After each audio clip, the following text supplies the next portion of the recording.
पानी के drain out होने का एक प्रॉपर सिस्टम जो है वो हमें डेवलप करना चाहिए। और अगर हमने सिस्टम डेवलप नहीं किया है तो ये जो नेचुरल सिस्टम है, जो नेचुरल पाथ है लीवर का या पानी के निकलने का, उसको स्ट्रेंथन करना चाहिए कि वो वीक ना हो, सो दैट अगर वो वीक हो गया, टूट गया, तो नेचुरली जो वाटर एक प्रॉपर कोर्स जो है वो अपना ले रहा है वो क्या हो जाएगा, चेंज हो जाएगा। इधर का पानी उधर चला जाएगा, उधर का पानी क्या है इधर चला जाएगा। तो उससे क्या चांसेस हैं, वो लैंडस्लाइड प्रोन एरिया में आ सकता है। और उससे क्या होगा, इनफिल्ट्रेशन, पानी मिट्टी जो है और सीप करेगी। इनफिल्ट्रेशन मींस पानी जो है फिल्टर होकर कहाँ जा रहा है, अंदर की तरफ, ठीक है। तो जितनी ज्यादा मिट्टी जो है पानी को सीप करेगी, उतनी ज्यादा मिट्टी क्या होती जाएगी, लिक्विफेक्शन पढ़ा है ना हमने, तो वैसे वाला हालत जो है वो उसकी हो जाएगी। मिट्टी क्या हो जाएगी, एकदम चिकनी गीली हो जाएगी, और फिर वो अपने आप को बाइंड करके जो है वो नहीं रख पाएगी, और ऑटोमेटिकली क्या होगा, वो नीचे गिर जाएगी। So that is the first thing that you have to manage the water drainage system.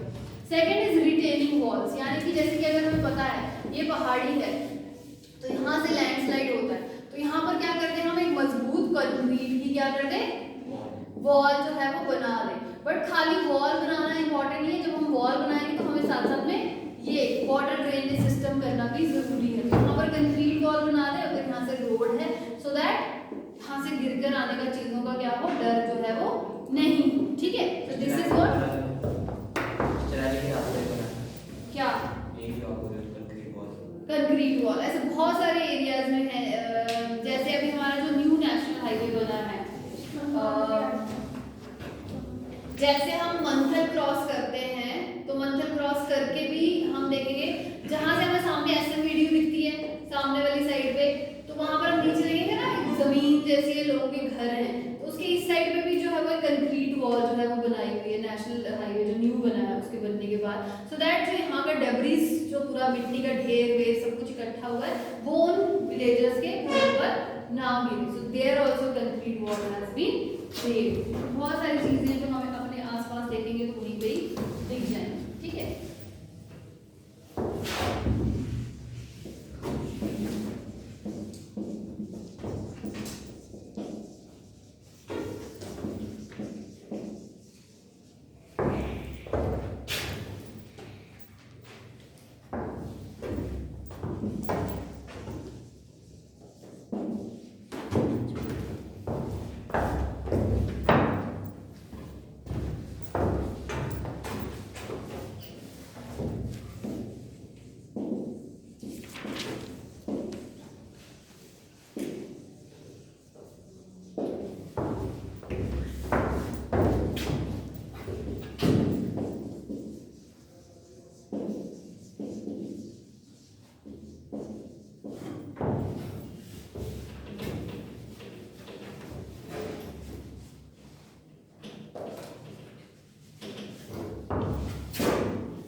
Mapping क्या है? एक टेक्निक होती है, ठीक है, जो जियोलॉजिस्ट यूज करते हैं जानने के लिए टोपोग्राफी हर एक एरिया की, कौन सा एरिया हिली है, कौन सा एरिया जो है वो प्लेन है।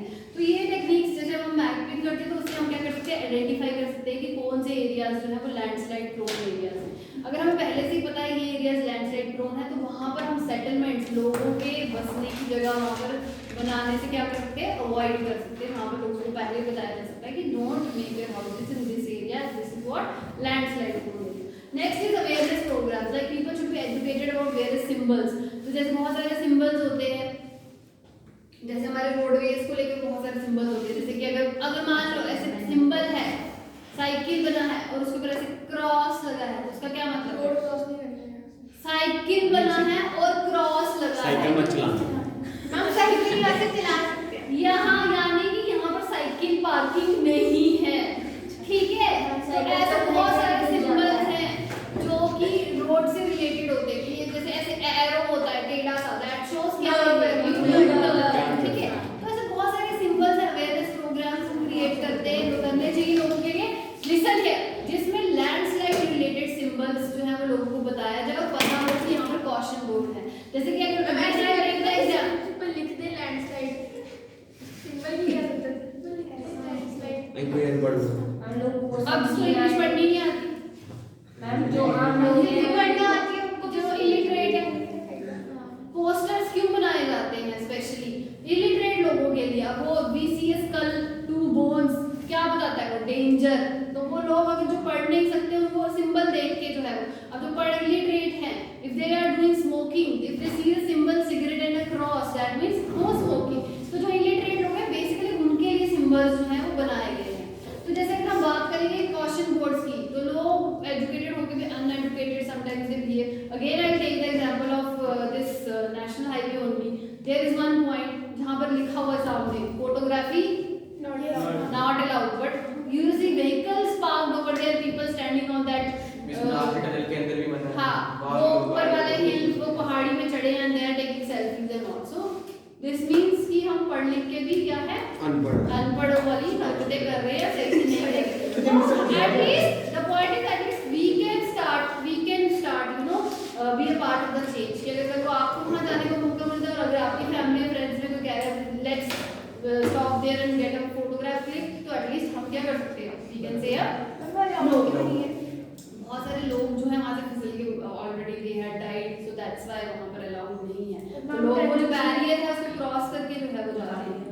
तो टनल में नहीं रुकते ना, टनल में तो आप वेहिकुलर मूवमेंट को डिसरप्ट कर रहे हो अगर आप रुक रहे हो, वहाँ तो जगह भी नहीं कि आप कहाँ से ओवरटेक करेंगे टनल की। और सबसे पहले टनल के अंदर गाड़ी रख के फिरना क्या है, why we have to stop there, ठीक है। सो अनटिल अनलेस कोई इमरजेंसी है, so we are ending here. और जो आगे नेचुरल हजार्ड हमें पढ़ना है that is snow avalanche, that will continue next.